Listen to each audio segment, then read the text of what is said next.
When it comes to criticism of modern news media, believe it or not, there's a tiny dark corner where political left meets political right.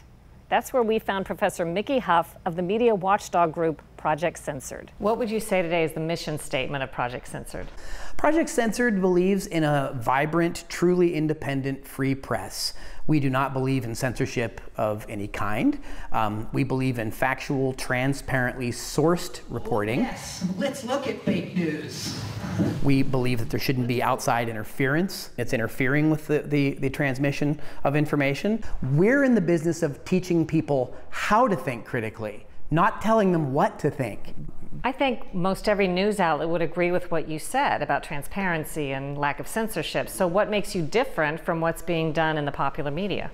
Well, it's useful for corporate media outlets, establishment media outlets to purport or to wear on their sleeve the codes of ethics and principles of free press and open journalism.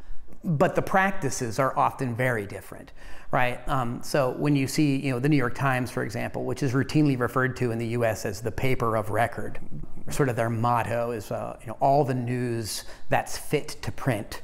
I like to say all the news that fits the print, because they sort of have a frame of what's sort of considered a legitimate realm of controversy that creates this sort of false equivalency, or actually more of a false dilemma. The idea that like, oh, we've heard from both sides now. Well, what often these major news outlets don't tell us, or don't tell the public in general, is that there's far more than two sides, and that there's a lot more evidence that might support more than two sides or perspectives that they're basically not going to tell people.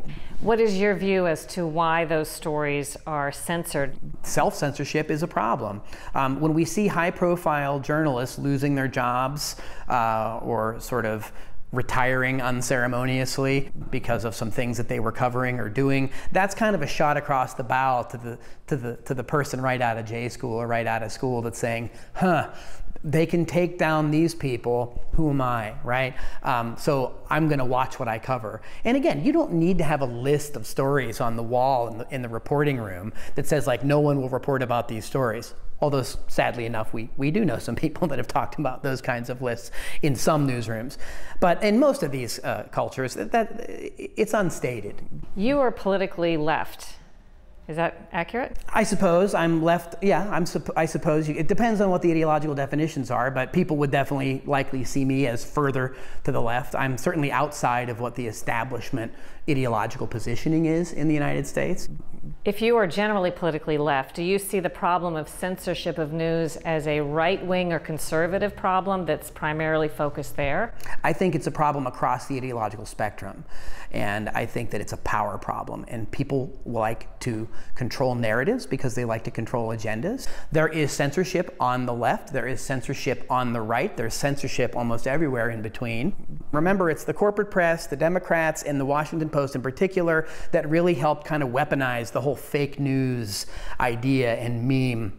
And it sort of eventually gets off leash, right? You got to watch out when you have these kinds of tactics, right? If you're going to start wielding these kind of terms against people to try to influence public opinion, it makes it fair game for anyone to pick them up. And of course, the Trump campaign, and so they glommed onto fake news. So they could say anything they disagree with is fake news. And there was only 2% of the vote left. And we were way up. If I lost every vote, we would have won the state of Pennsylvania. And the fake news refused to call it, right? CNN, you're fake news. Washington Post, you're fake news.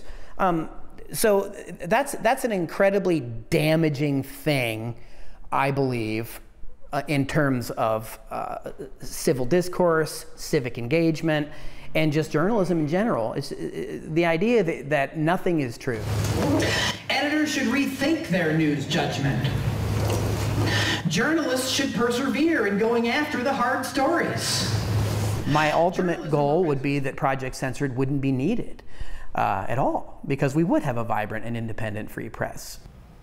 By the way, Project Censored's annual reporting, a list of the most censored stories of the year, comes out in October.